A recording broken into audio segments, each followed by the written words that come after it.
मेरा बच्चा एक दिन में 2 बार पॉटी नॉर्मली करता था, लेकिन मेरी बेटी एक दिन तक उसने पॉटी नहीं किया।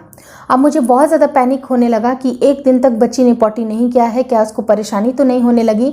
लेकिन मैंने जब उस समय रिसर्च किया तो मुझे पता चला कि एक दिन में अगर बच्चा 7 बार पॉटी करे या 7 दिन में बच्चा 1 बार भी पॉटी करे तो वो बिल्कुल नॉर्मल होता है।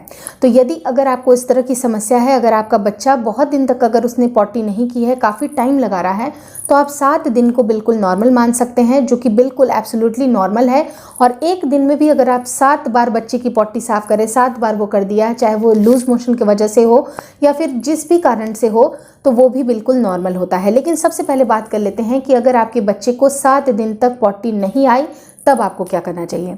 तो सबसे पहले आपको 8वें दिन तक का इंतज़ार करना है। जनरली बच्चे 2 से 3 दिन में कर देते हैं, लेकिन कुछ बच्चे अगर 7 दिन तक इंतज़ार करने पे भी नहीं करते हैं तो आप पीडियाट्रिशियन के पास जाइए और वो सिंपल आपके बच्चे के डाइट को पूछेंगे कि आपने बच्चे को क्या क्या खिलाया है, क्या क्या वो बच्चा जनरली खाता है, और एक दवाइयाँ वो प्रिस्क्राइब करते हैं जो कि आपके बच्चे के पॉटी वाली जगह पे रखनी होती है। छोटी सी गोली होती है और उसको पॉटी वाली जगह पे रखने से होता क्या है कि आधे से 1 घंटे के बाद बच्चा बहुत सारी पॉटी करता है। उस टाइम पे आपको मेंटली प्रिपेयर होने की ज़रूरत है, क्योंकि जब अगर आपने गोलियां दी हैं बच्चे को तो आप वेट करिए, या छोटी सी चड्डी पहना के रखिए बच्चे को, या डायपर जो भी आप पहनाते हैं, जिससे कि आपको पता हो कि अब बच्चा पॉटी करने वाला है। तो आप मेंटली उसमें आप थोड़ा सा एक्टिव रहिएगा कि अब बच्चा पॉटी कर लिया। आप वाइप्स को निकाल के रख सकते हैं घर में, अगर गुनगुना पानी वगैरह भी, क्योंकि विंटर का समय है तो बच्चे की पॉटी को धोने के लिए आप पहले से बहुत सारी तैयारियां कर दें। क्योंकि बच्चा अगर 7 दिन तक पॉटी नहीं करता है तो एक बार जब वो बहुत सारी पॉटी करता है तो उस टाइम पे माता पिता बहुत ज़्यादा घबरा जाते हैं। तो कुछ बातों का आपको ध्यान रखना ज़रूरी है। जो भी आप पॉटी के लिए, जो भी आपको सफाई के लिए चाहिए, वो पहले से आप प्रिपेयर कर ले, और मेंटली भी प्रिपेयर कर ले कि इस टाइम पे आपको कोई भी ऐसे खाना बनाने नहीं जाना है, ना खाने जाना है, क्योंकि वो चीज़ का अगर आप ध्यान रखिएगा तो बच्चा तुरंत आधे घंटे में पॉटी करने वाला है। तो आप मेंटली प्रिपेयर रहिएगा।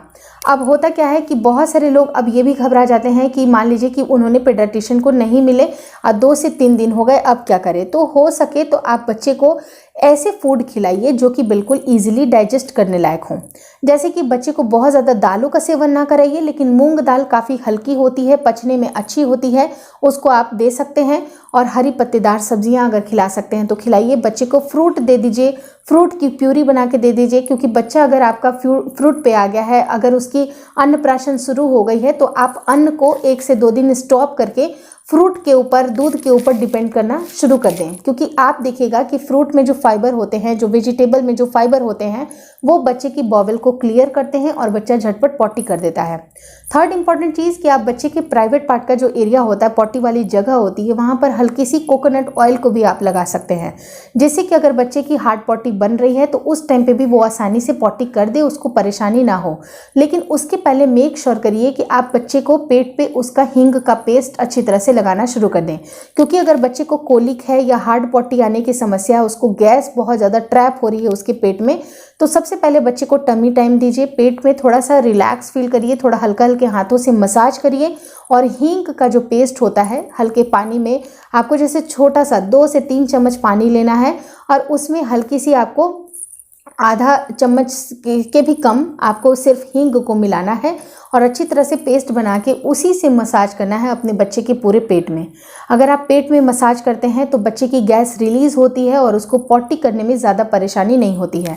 तो ये बिल्कुल ट्राइड एंड टेस्टेड है, आप इसको करके देखिएगा। लेकिन मेक श्योर करिए कि अगर 7 दिन हो गया है तो आप पीडियाट्रिशियन से ज़रूर मिलेंगे।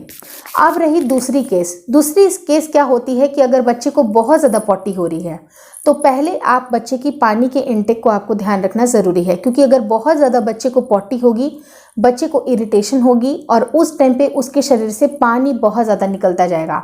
तो जितना हो सके आप बच्चे को पानी का इंटेक ज़रूर दीजिए, ORS घोल पिलाइए। और साथ ही साथ बच्चे की अगर टीथिंग प्रॉब्लम है, अगर दांत निकल रही है बच्चे को, तो दांत निकलने के समय में आप बच्चे को ग्राइप वाटर भी दे सकते हैं, या फिर कुछ उसको हनी भी हल्का हल्का उसके दांतों वगैरह में लगा सकते हैं। क्योंकि जो शहद होती है उसको लगाने से बच्चे की जो दांत की इरिटेशन होती है वो कम होती है, बच्चा कम चिड़चिड़ा होता है, और जितना उसकी बॉडी अपने कंट्रोल में रहेगी उतना वो पॉटी थोड़ा सा कम कर सकता है। हालांकि दांत निकलने के समय बच्चों को हरी पॉटियाँ होती हैं, हैं, बच्चे बहुत ज़्यादा पॉटी करते हैं जो कि बिल्कुल नॉर्मल है, तो उसके लिए आपको मेंटली प्रिपेयर रहने की ज़रूरत है।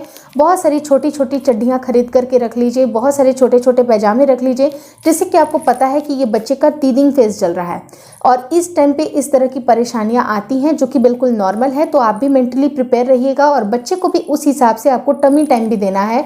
और साथ ही साथ अगर बच्चे को जो दांत में चबाने वाला, जो सूदनिंग वाला, जो ऐसे खिलौने होते हैं जिससे कि बच्चा बहुत चबाता है क्योंकि उनके मसूड़ों में खुजली होती है, तो उस टाइम पे आप उन खिलौनों का इस्तेमाल कर सकते हैं जो कि स्पेशली टीदिंग के लिए आती हैं। और हो सके तो कोई आयुर्वेदिक डॉक्टर से या फिर आपकी होम्योपैथिक जो नियरेस्ट जो डॉक्टर हैं वो आपको कुछ दवाइयाँ प्रिस्क्राइब कर देंगे जो कि बिल्कुल स्पेशली टीदिंग के सॉल्यूशन के लिए आती है। तो जब बच्चे की दांत निकलती है उस टाइम पे भी बच्चा पॉटी करता है या फिर अगर बच्चे को बहुत ज़्यादा ठंड लग जाती है तो मेक श्योर करिए कि बच्चे को ठंड ना लगे, या फिर कुछ ऐसी चीज़ें, ऐसे गाढ़े दाल वगैरह, ऐसे दाल जो कि बिल्कुल आपको हेवी होते हैं पचने में, आपको गैस क्रिएट करते हैं, वो सारी चीज़ें भी मदर को नहीं खानी चाहिए जिससे कि बच्चे को लूज मोशन आ जाए। क्योंकि जितना बार बार अगर बच्चा पॉटी करेगा, वाइप से उसको पोंछते जाइएगा, उसकी पॉटी वाली भी जगह लाल होती जाएगी।